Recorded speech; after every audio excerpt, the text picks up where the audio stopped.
walking up on right now? I ain't walking up on. I'm standing right here. You pay your taxes? Harmony?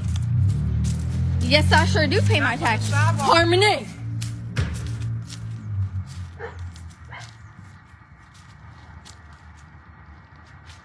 Can I help you?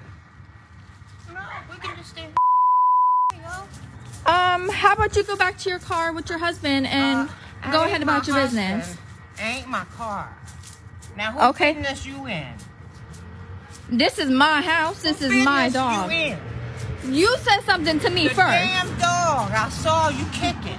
And like I said, I went like this to her face so that she doesn't go ahead and go to that man walking in the middle of the alleyway. How about that? Oh, I want you to, matter of fact.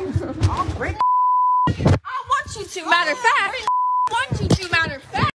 Okay, so that gets a bit crazy and chaotic at the end. What appears to be happening in this video that originally happened in New York is that the woman approaches the woman in the yard and her dog, Harmony, who is innocent and a beautiful dog, and is saying that she is concerned about the fact that the woman filming the TikTok kicked the dog. Now, obviously, we don't have that video. We don't know. And so, look, there's a lot of individual nuances to these sorts of videos.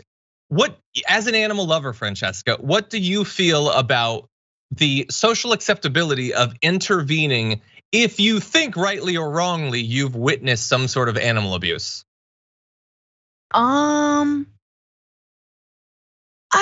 That's a tough call for me. I mean, first of all, I would never do it with this amount of aggression. It's a little bit like, no yelling, like that kind of thing. Like, why would you immediately try to de-escalate a situation with more aggression?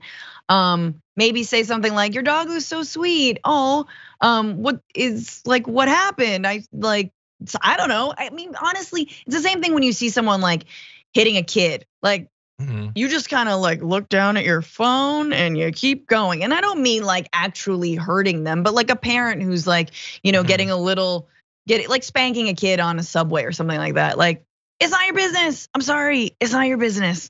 It's their kid, it's their dog. They're on their property. It's not your business. Yeah. That's what I say. Yeah, well, and on top of that, it is definitely not your business. Do you pay taxes? Do you pay tax? What are you, the tax police? I thought you were the dog police. You can't be both. Those are different departments. So obviously there's this weird angle of the do you pay taxes and the confronting her and the threats of violence. Obviously all of that is like right out. But yeah, it's a difficult thing. You don't want to see someone mistreating a dog. And again, we don't know that it happened. You know what you do with your dog sometimes? You like corral them with your leg or your foot. You put your foot in front of them or something. You tap your dog. That is very different than hitting your dog, and we have zero information to really weigh in.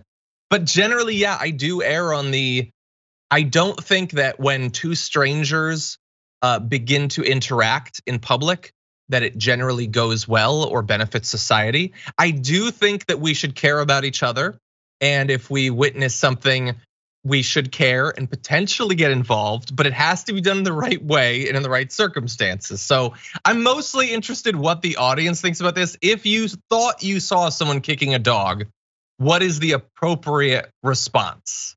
And is it to like get in the face of the person and yell at them about their possible non-payment of taxes? You just say, oh, poor baby, what a sweetheart.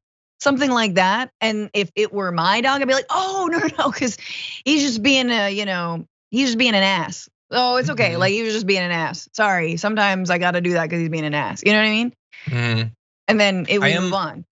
I'm a little bit worried that this might not really tap into your animal obsession because we're talking about dogs, which you think are foul creatures. What if you saw someone slap a cat? Oh, that cat deserved it. That cat definitely did. You slap a cat, that cat slap you.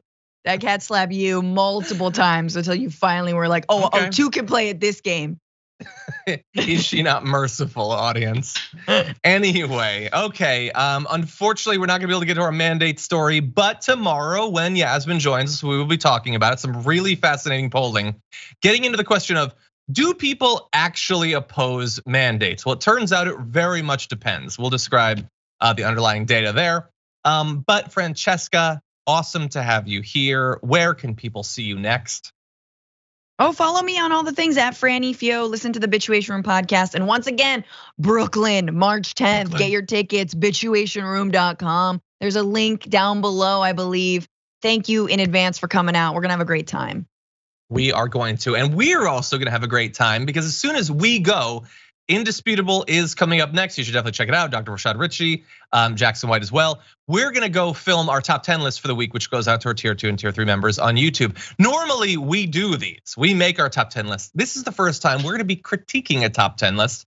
Robert Reich has a list of 10 reasons why Dems should have some optimism for the midterm elections.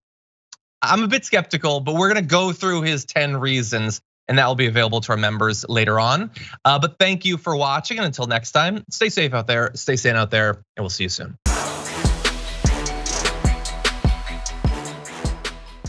For more political news breakdowns, interviews, stories of activism, and me trying my hardest to care about the occasional big celebrity news story, subscribe to our YouTube channel at youtube.com/thedamagereport. And you can ring the bell wherever it is so you don't miss anything.